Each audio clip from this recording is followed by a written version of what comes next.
শার্শার মহিষাকুড়া বাওর এলাকায় পাহারাদারদের বিরুদ্ধে মারপিট ও বোমা বিস্ফোরণের অভিযোগ উঠেছে। স্থানীয় মৎস্যজীবীরা অভিযোগ করেছেন, কিছু দুর্বৃত্ত মহিষাকুড়া বাওরের মাছ লুট করার জন্য ভয়াবহ হামলা চালিয়েছে। এই ঘটনায় ব্যাপক আতঙ্ক ছড়িয়েছে এলাকাবাসীর মধ্যে। শার্শা থেকে মিলন কবুরের পাঠানো তথ্যচিত্রে বিস্তারিত জানাচ্ছেন আক্তারুল আলম তিনু। যশোরের শার্শা উপজেলার মহিষাকুড়া বাওরের পাহারাদারদের মারপিট ও বোমা বিস্ফোরণ করে মাছ লুটের অভিযোগ উঠেছে একই উপজেলার কামরুল বাহিনী সহ একদল দুষ্কৃতিকারীর বিরুদ্ধে। বুধবার রাতে জোরপূর্বক বাওর দখল করতে এসে এই ঘটনা ঘটায় কামরুল বাহিনীর দলবল। এ সময় হামলাকারীদের বাধা দিতে গেলে মৎস্যজীবী সমিতির সদস্য আব্দুর রাজ্জাক, পাহারাদার অলিয়ার রহমান ও কবির হোসেনকে দেশীয় অস্ত্র দিয়ে মারপিট করে জখম করে কামরুল বাহিনীর লোকজন। স্থানীয় লোকজন ঘটনাস্থলে এগিয়ে এলে হামলাকারীরা বিভিন্ন ভয়ভীতি ও প্রাণনাশের হুমকি দেয় এবং বাওরে থাকা 3টি কুড়ে ঘর ভাঙচুর করে আনুমানিক 2 লক্ষ টাকার মাছ লুট করে পালিয়ে যায়। এ ঘটনায় কামরুল ও তার বাহিনীর 13 জন সহ বেশ কজনের নামে অভিযোগ দায়ের করেন ভুক্তভোগীরা।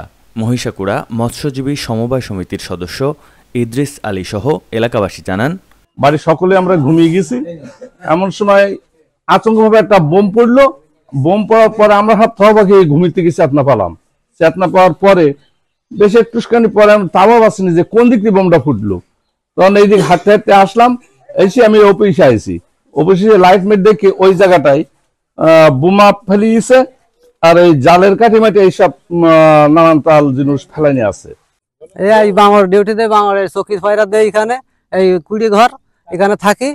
তো এখানে ওরা এসে আমাদের মারতে যায়, কুপাতে যায়। তো আমরা ভয়তে পানি সাঁতার দিয়ে আমরা দড়ি মারি। গার্ড ছিল 4 জন, তাদের মাছ ধরে দিয়েছে, কই দিয়ে কুড়িয়ে কুপিয়ে বাওয়ারে ফেলিয়ে দিয়েছে এবং অফিসে গিয়ে বোম বাস্ট করে দিয়েছে। কিছু মাছ ধরে নিয়ে গেছে, অন্তত 2 থেকে 1.5 লক্ষ টাকার মাছ ধরে নিয়ে গেছে। 3টে কুড়ে ছিল। এই কুড়েগুলো বালন্ড গ্রামের কামরুল বাহিনী ওরফে পল্টু বাহিনী, এরা আমাদের কাছে চান্দা চাই। চান্দা না দিয়াতে এরা কালকে এসে বাংলাদেশ থেকে মাছ 2 থেকে 1.5 লাখ টাকার মাছ ধরেছে, গাটেদের তাড়িয়েছে, কুড়িগুলো সব কুপিয়ে কুপিয়ে ভেঙে ফেলেছে। অফিসে গিয়ে তারা বোমপন্ত মেরে এসছে। এটা সব বালন্ডর লোকজনেরই কাজ ছিল। আমরা এখন নিরুপায় হয়ে পুলিশের কাছে আমরা সুষ্ঠু বিচার চাই। এ বিষয়ে শার্শা থানার অফিসার ইনচার্জ শেখ মোহাম্মদ মনিরুজ্জামান বলেন, আমার থানা এলাকার মহিষাকুড়া, যেটা বেনাপোলের বালুন্ডার কাছাকাছি, এখানে খবর শুনেছি যে কে বা কারা মাছ ধরতে আসছে। আমার অফিসার অলরেডি পাঠিয়েছি। এটা আমার সীমানা এলাকা না বেনাপোলের, এবং কি ঘটনা ঘটেছে এ সংক্রান্ত আমার অফিসার গিয়েছে, দেখে বিস্তারিত বলতে পারবো।